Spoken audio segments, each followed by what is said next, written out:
25 पढ़ डाले हैं, 5 रह गए हैं और अभी कोई जान नहीं पैसे। तो तनी अपने सखी सहेली में कहूँ बताओ कि हमरे आदमी पढ़े हैं, अब खुदे प्रचार करवावे।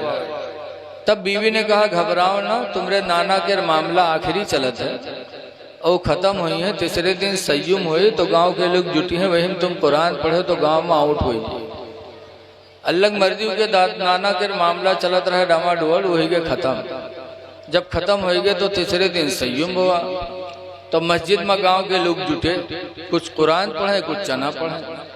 तो यहू कुर्ता पैजामा टोपी भी लगा के पहुंचा। तो जब पहुंचा तो कुरान वालों की तरफ बढ़ा, अभी के सथीवे बैठे चना पढ़त रहा। जब कुरान वाले की तरफ बढ़ा तो सथीवे के कुर्ता पकड़ के खींचन कहीं यहाँ आओ, यहाँ रे बाहर कहाँ जाते रे, बाहर कुरान वाले इधर, चना वाले इधर आओ। सथीवे जानत रहे न यूं पढ़े न हम पढ़े। तो कहीं न आज हम कुरान पढ़ गए। सथीवे कहीं नहीं कब से रे, कहीं न आज से। तो सथीवे छोड़ दिन, कहीं देखी कैसे पढ़ा था। जब गया कुरान शरीफ उठाया और शुरू किया बिस्मिल्लाहिर्रहमानिर्रहीम अल्हम्दुलिल्लाहि रब्बिल आलमीन। जिस तरह बीवी ने एक आयत करके पढ़ाया था पढ़ने लगा। जब अलहम्द पढ़ के खत्म किए तो सथीवे जानिन हो सकते कहूँ पूछ पूछ के याद कर ली से। तो कह जब अलिफ लाम मीम पर जुटा और एक सफ़ा पढ़ के दोसर वर्ग खोलिस तब सथीवन के बर्दाश्त नहीं हुआ। सथीवे उठे कहने कुरान बंद कर, बंद की। तो सथीवे पूछे ना रे तू पढ़े कब रे, जिंदगी भर हारहा हमरे साथे चराए, चोरी छिंदरई हमरे साथे की है, तू पढ़े कब रे और कहाँ पढ़े। तो कहे घर में पढ़े। घर में को पढ़े से रे, तो कहे घर में। कहाँ पढ़े तो कहे घर में। पूछे कि के पास पढ़े रे, तो कहे घर में। बीवी के नाम नहीं ले, घरे घर बक्कर। तब सथीवे समझ गए कि यार इसकी बीवी ने पढ़ाया, इसलिए कि बीवी का दूसरा नाम घर में भी तो है। हम लोग मदरसा चले थे, बहुत से लोग यही मौलाना साहब तो नहीं तबीज बनाए। तो पूछो कहा बात, तो कहीं घर में मूड पिरा थे मौलाना साहब। अब बताओ घर में कहूँ मूड होते, बीवी का मूड पिराए तो जानो घर में मूड पिरा। ऐसे बहुत से गिलास में पानी ले कहें तेरे मौलाना साहब फूंक दो। पूछो कहा बात, तो कहें घर में पेट पिराते। अब बताओ घर में कहूँ पेट होता है। मेहरुआ के दूसरा नाम घर माँ। पूछे कहाँ पढ़े रे, तो कहा घर माँ। पूछे को पढ़ाई से रे, तो कहा घर माँ। तो सथेवे समझ के कुछ नहीं कि बीवी पढ़ाई से। तब साथियों ने दुआ मांगना शुरू किया कि अल्लाह जैसे मेरे साथी को नेक बीवी अता किया कि मेरा साथी जाहिल था कुरान का कारी बन गया, अल्लाह ऐसे ही नेक बीवियां हम लोगों को भी अता फरमा दे। जिसको नेक बीवी मिल जाए दुनिया की सबसे बड़ी दौलत उसको मिल गई जान, उससे बड़ी दौलत है ही नहीं कोई दुनिया में।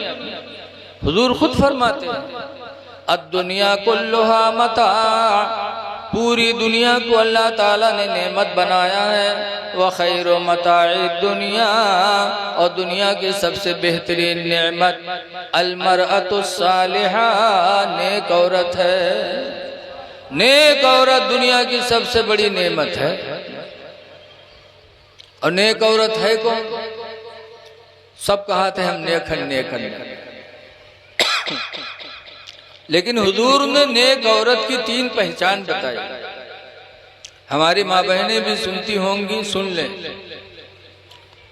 जरा पानी मारो।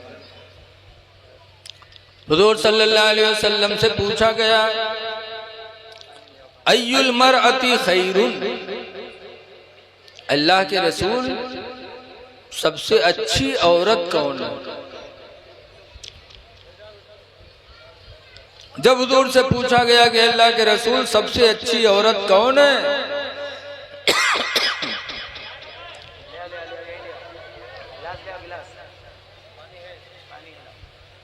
दरूद शरीफ पढ़िए।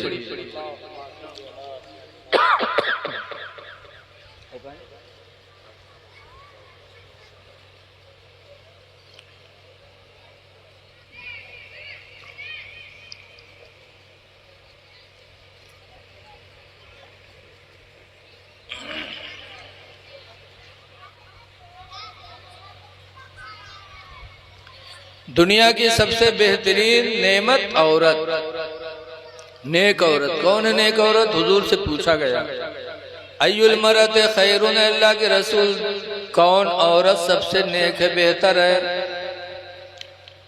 तो हुजूर ने 3 सिफत बताई। ए बच्चे, दूर दूर हो जाओ, तुम लोग दूर दूर हो। 3 पहचान बताई। नंबर 1 पर हुजूर ने फरमाया नेक औरत की पहचान। हुजूर ने फरमाया इज़ा नज़रा इलैहा, जब उसका मर्द बाहर से आए उसको देखे, फसर्रत हो, तो औरत अपने शौहर को खुश कर दे। पहली पहचान कि बाहर से मर्द आवे और जैसे अपने मेहरुआ पर एक निगाह डाले वो के दिल हरा भरा हो जाए, तो ऐसी औरत नेक औरत। ये पहली पहचान। दूसरी पहचान हुजूर ने फरमाया वइज़ा अमरहा फातातुहु, दूसरी पहचान यह है कि उसका मर्द जब किसी काम का हुक्म दे तो फौरन वो औरत उसकी फरमाबरदारी कर ले, यानी फौरन वो काम औरत करे। ये दूसरी पहचान। और तीसरी पहचान हुजूर ने फरमाया वइज़ा गाब अन्हा, और जब उसका मर्द उससे गायब हो जाए, रोजी कमाने के लिए चला जाए, फ़अहसन फरजहा, तो अपने शर्मगाह की वो हिफाजत करे, यानी घर में रहे, इधर उधर ताल्लुकात ना पैदा करे, अपने शर्मगाह की हिफाजत करे, ज़िना से बच जाए। तो 3 काम जिस औरत के अंदर हो, औरत सबसे अच्छी। इसलिए हमारी माँ बहनों को इन चीज़ों की तरफ तवज्जो करनी चाहिए। तो माशाअल्लाह कुरान नहीं पढ़ा था लेकिन बीवी नेक मिल गई तो कुरान का कारी बन गया। फिर एक दिन उसकी बीवी ने कहा था मेरे प्यारे शौहर, मेरी एक आरजू है। कहा क्या? कहा मेरी ख्वाहिश है कि तुम नमाज पढ़ो। तो गुस्सा हो गया। कहा अच्छा उंगली पकड़े हो तो पखौरा पकड़े कोशिश करे लगी, वहाँ कुरान पढ़ाए पाए तो नमाज पर नंबर लगाए दियो डई नहीं। तो कहते नहीं नहीं है मेरे प्यारे शौहर, अल्लाह ने 5 वक्त की नमाज फर्ज की है, 1 वक्त की नमाज मेरे कहने से पढ़ लो। नमाज फजर पढ़ो। नमाज फजर जब पढ़ोगे तो कुरान की तिलावत भी हो जाएगी और नमाज फजर की बरकत से अल्लाह ताला तुम्हारे चेहरे को मुनव्वर कर देगा। हदीस पाक में मन तरका सलातल फजरी, जिसने नमाज फजर को छोड़ा, फलैसा फी वजही नूर, तो उसके चेहरे पे नूर न होगा। नमाज फजर छोड़ने वाले का चेहरा कभी मुनव्वर नहीं होगा। आजकल जो तलाक़ें ज्यादा होती हैं उसकी वजह यही है कि न बीवी नमाज पढ़ती न मर्द नमाज पढ़ता। अल्लाह की तरफ से नूरानियत दोनों के चेहरे पे नहीं, इसीलिए तू मैं लगी रहती है और एक दिन वो भी आ जाता है कि दोनों में जुदाई हो जाती है। नमाज फजर पढ़ो, नमाज फजर की बरकत से अल्लाह चेहरा मुनव्वर फरमाएगा। याद रखो दुनिया की कोई मार्केट का सामान चेहरे को खूबसूरत नहीं बना सकता, वरना अगर यही होता तो कोई मालदार आदमी बदसूरत नहीं होता। जितने मालदार हैं सब खूबसूरत होते, लेकिन ये खूबसूरती मिन जानिबे इलाही हुआ करती है। बीवी ने समझा दिया, शौहर नमाज फजर पढ़ने लगा और नमाज फजर पढ़ते पढ़ते अल्लाह ताला की वो मर्जी हुई कि बुराइयों से बच गया, 5 वक्त का नमाजी हो गया। तो इसलिए लोगों, कुरान की तिलावत करने के लिए मेरे नबी आए थे। कुरान पढ़ा करो। आज अफसोस है कि हमारे घर कुरान की तिलावत के लिए तरस रहे हैं। गली कूचों में गुजर जाओ तो गानों की तो आवाज आती है, लेकिन तिलावत कुरान की आवाज मुसलमान के घर से नहीं आती। अल्लाह के नबी सल्लल्लाहु अलैहि वसल्लम फरमाते हैं, कुन्तु बुइस्तु फीकुम मुअल्लिमा, मुझे तो तुम्हारे बीच में मुअल्लिम बना के भेजा गया है। दीन सिखाने वाला बना के भेजा गया है। इसलिए आप हजरात से गुजारिश है, कुरान की तालीम हासिल करो, अपने बच्चों को कुरान पढ़वाओ, इसलिए कि बगैर कुरान के हम नमाज भी तो नहीं पढ़ सकते, नमाज हमारी अदा नहीं होगी। और मुसलमान के लिए सबसे बुनियादी चीज है ईमान लाने के बाद नमाज। आज हमारी नमाजें छूट रही हैं और हम पर कोई फर्क नहीं पड़ रहा है।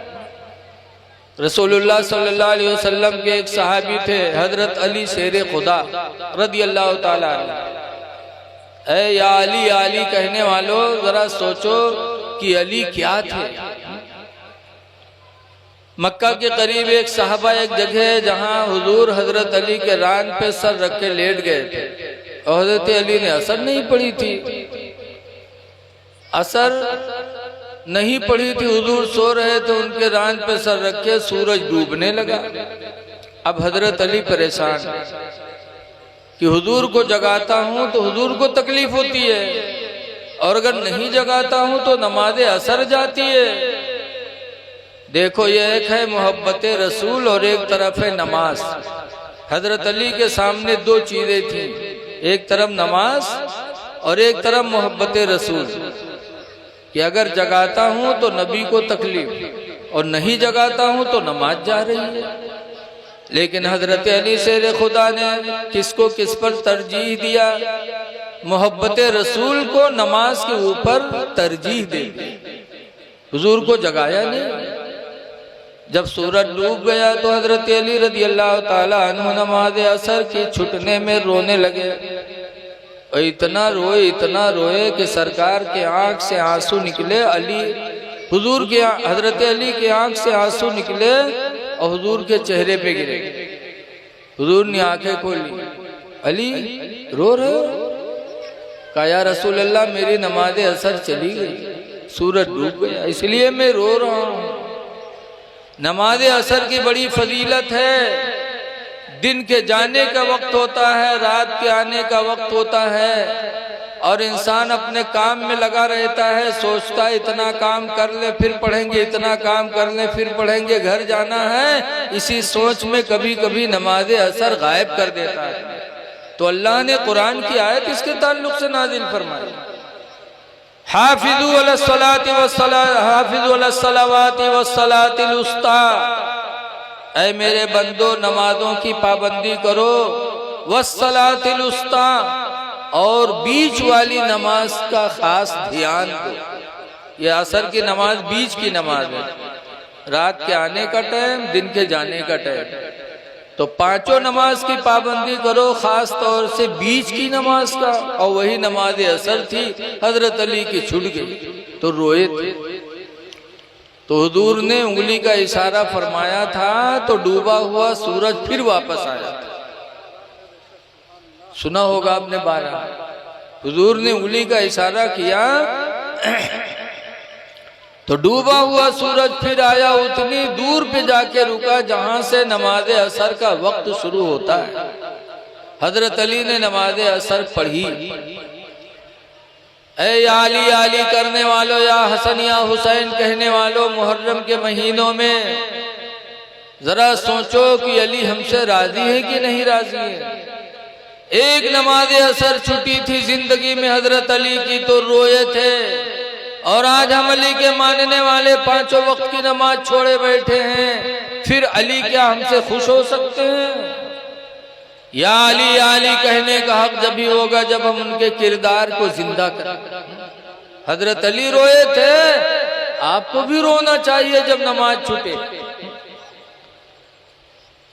लेकिन आज हम में नमाज का एहसास नहीं है। हाय अफसोस, हमारी नमाज जा रही है और आज हम आशिके रसूल बने बैठे कि हम नबी के आशिक हैं।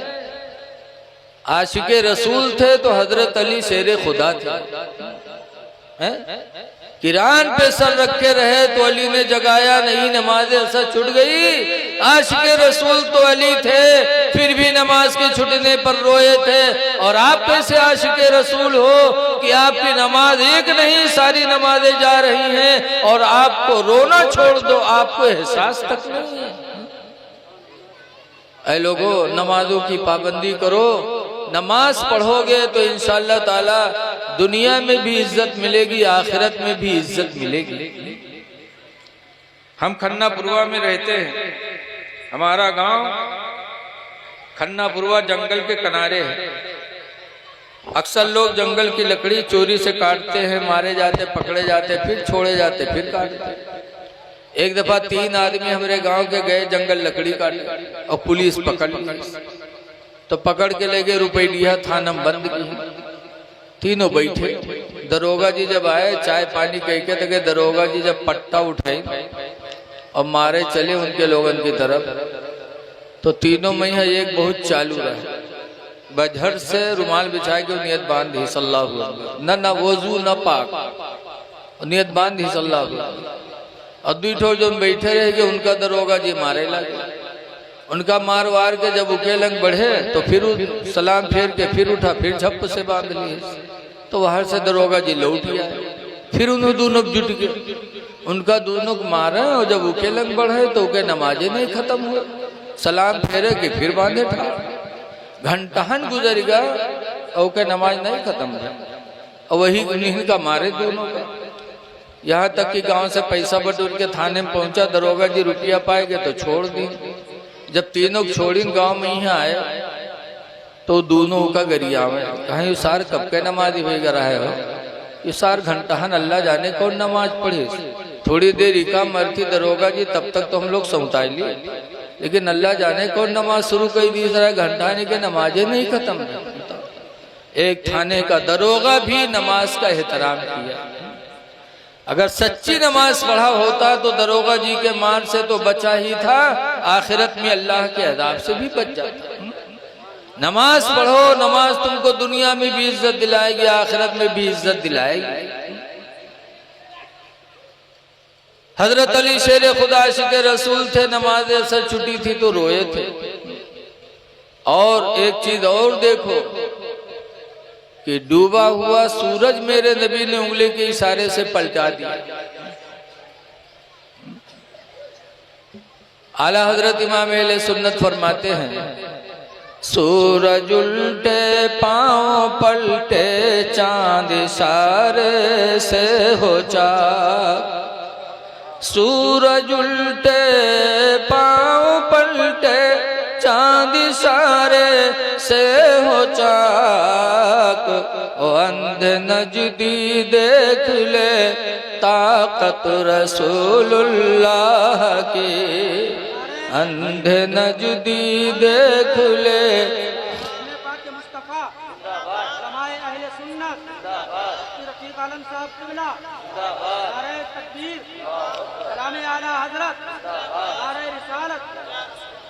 ये सोचना कि वो भी इंसान, हम भी इंसान। सरकार ने डूबे हुए सूरज को पलटाया और आज हम कुछ कर सकते हैं? हम नबी की बराबरी नहीं कर सकते। नबी की औरतों की बराबरी कोई नहीं कर सकता। कुरान करीम में अल्लाह फरमाता है, या निसा नबी, ए नबी की बीवियों, लस्तुन्ना काहदिम मिनन निसा, हरगिज हरगिज तुम्हारी तरह दुनिया की कोई औरत नहीं हो सकते। नबी आए थे हमको आपको अच्छी जिंदगी देने के लिए। ऐ लोगों, बोली बोलो तो अच्छी बोली बोलो। कुरान में क़ूलू लिन्नास हुस्ना, ऐ लोगों, लोगों से अच्छी बोलियां बोला करो। अच्छी बोली बोलो। क़ूलू लिन्नास क़ौलन, लोगों से बोलो तो अच्छी बोलियां बोलो। ऐसी बोली न बोलो कि किसी के दिल में ठेस लगे।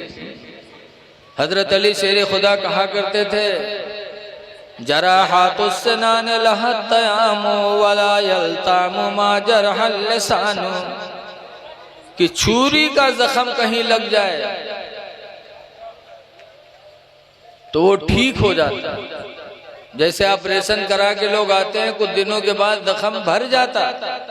वला यल्तामु मा जरहल लिसानु, और वो भर नहीं सकता वो जख्म जो जख्म जबान ने किया।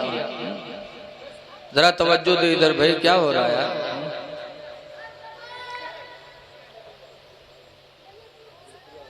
जब किसी का दिल टूट जाता तो फिर जल्दी जुटता नहीं।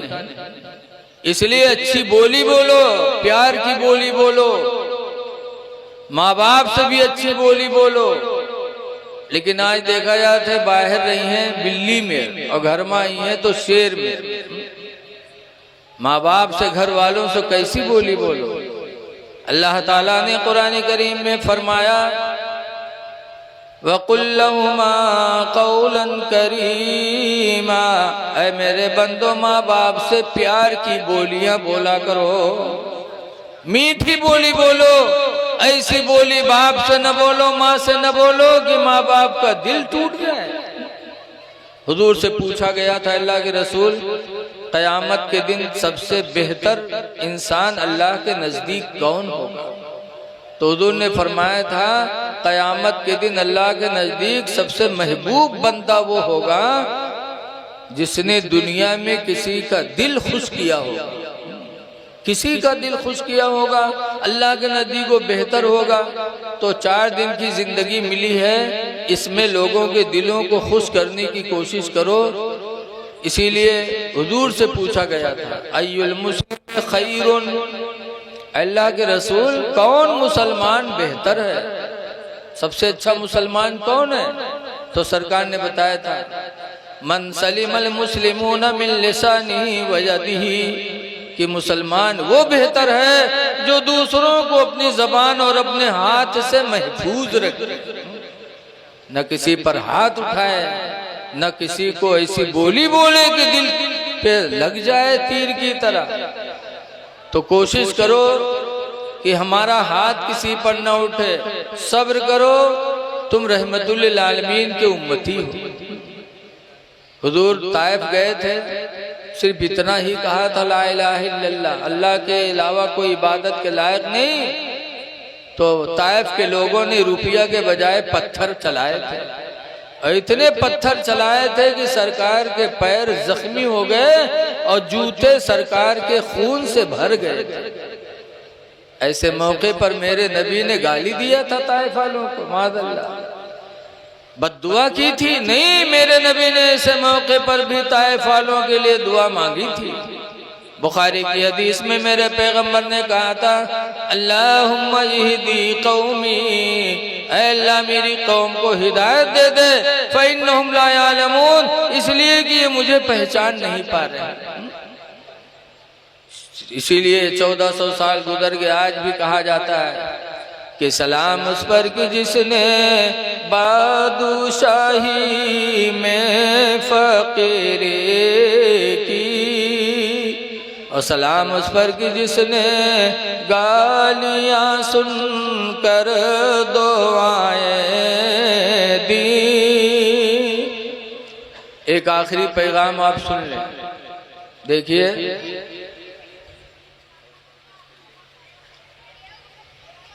हो सकता है कुछ लोग बाकी हों जो मेरे बाद भी आपको कुछ सुनना पड़ेगा।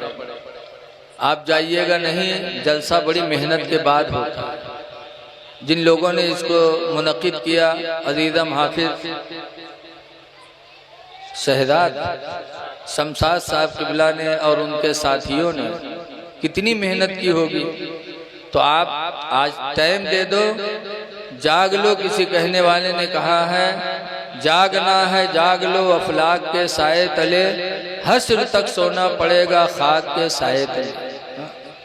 तो इसलिए मेरे बाद भी आपको सुनना सुनाना रहेगा। बड़े अच्छे अच्छे शायर आए हैं, आप उनके मुंह से अल्लाह और उसके रसूल की मदह सराय मदह सुनेंगे।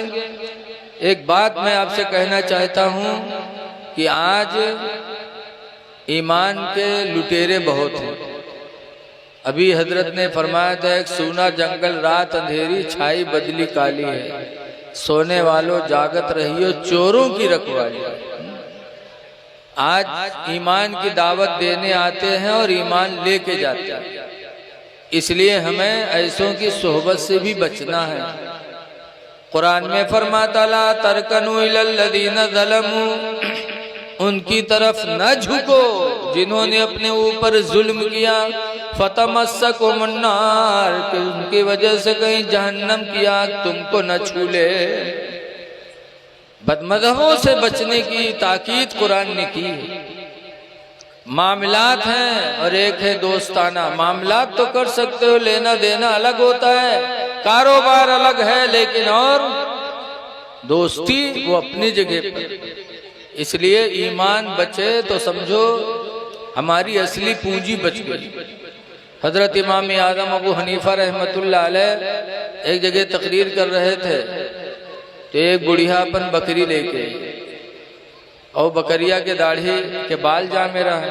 तो बुढ़िया कहला कि इमाम आज़म ये बताओ कि तुम्हारी दाढ़ी बढ़िया है कि हमरे बकरी की दाढ़ी बढ़िया है।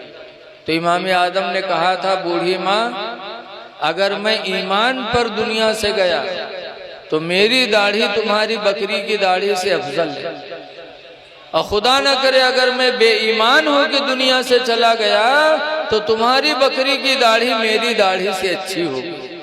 पता चला इमाम आज़म ने बता दिया कि चाहे दाढ़ी हो चाहे नमाज रोजा हो, सबका दारो मदार ईमान है। अगर ईमान महफूज है तो हमारी इबादतें भी महफूज हैं। इसलिए अपने ईमान को बचाने की कोशिश करो और मसलक अहले सुन्नत व जमात पे कायम व दायम रहो। आज अल्हम्दुलिल्लाह यही मसलक हक है। इस मसलक में हमें लापरवाही नहीं बताई गई। आला हजरत इमाम अहले सुन्नत रज़ियल्लाहु ताला अन्हु की जिंदगी पढ़ोगे तो इंशाअल्लाह ताला हम पर वो चीज वादे हो जाएगी कि आशिक़े रसूल कहते किसे।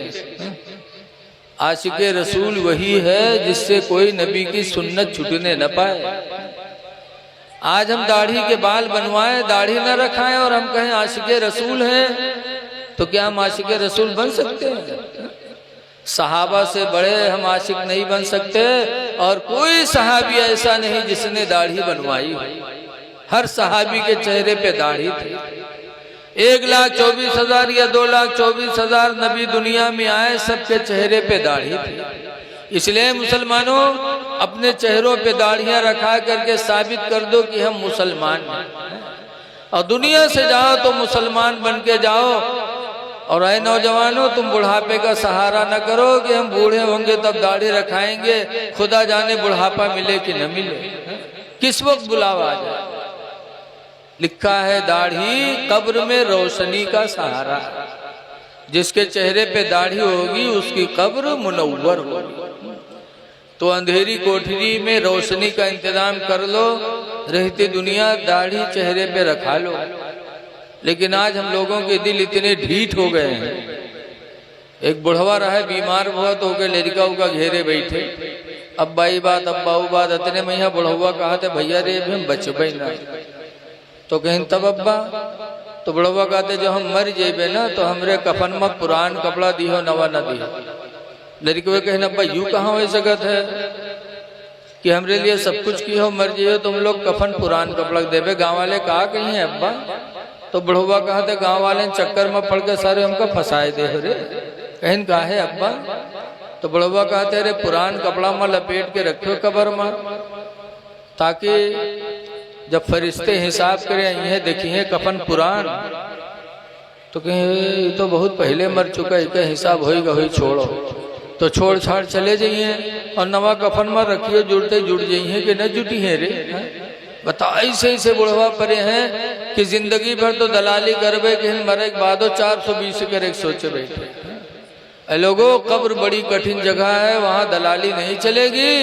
अल्लाह कुरान में फरमाता इन्ना बतशा रब्बिका लशदीद, बेशक तुम्हारे रब की पकड़ बहुत सख्त है।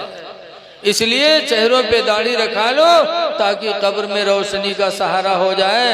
कब्र वो वहशतनाक जगह है कि आला हजरत इतने बड़े मुजद्दिद फिर भी अपनी नबी की बारगाह में फरियाद करते हैं, या रसूल अल्लाह खड़े हैं मुनकर नकीर सर पर, न कोई हामी न कोई आवर। खड़े हैं मुनकर नकीर सर पर, न कोई हामी न कोई आवर। और बता दो आकर मेरे पैगंबर के सख्त मुश्किल जवाब में है। बता दो आकर मेरे पैगंबर के सख्त मुश्किल जवाब में है। ख़ास तौर से हमारी माँ बहनों को भी नबी की सुन्नतों का ध्यान देना चाहिए, इसलिए कि औरतों को मकाम मिला है तो नबी रहमत के वसीले से मिला है। नबी करीम सल्लल्लाहु अलैहि वसल्लम आए तो औरतों को इज्जत मिली, वरना औरतों पर कितना जुल्म होता था, तारीख पढ़ो सुनो तो पता चलेगा। इसलिए हमारी माँ बहनों को ख़ास तौर से ध्यान देना चाहिए कि वो दीन से करीब हों, बुरी बातों से दूर रहें, इसलिए कि इनकी गोद बहुत अहम है। बताया गया उतलुबुल इल्मा मिनल महदी, माँ की गोद से इल्म हासिल करो। बच्चों का सबसे पहला मदरसा माँ की गोद है। जब हमारी माँ बहनें अपनी गोद में बच्चों को दीन की तरफ रागिब करेंगी तो बच्चा दीनदार बनेगा। गौसे आदम हाफिज़ कुरान बने माँ की गोद से, बाबा फरीदुद्दीन नमाजी बने माँ की गोद से, इमाम हुसैन ने करबला में सजदे में सर कटाया। ये जज्बा कहाँ मिला था? उनकी माँ फातिमा की गोद से।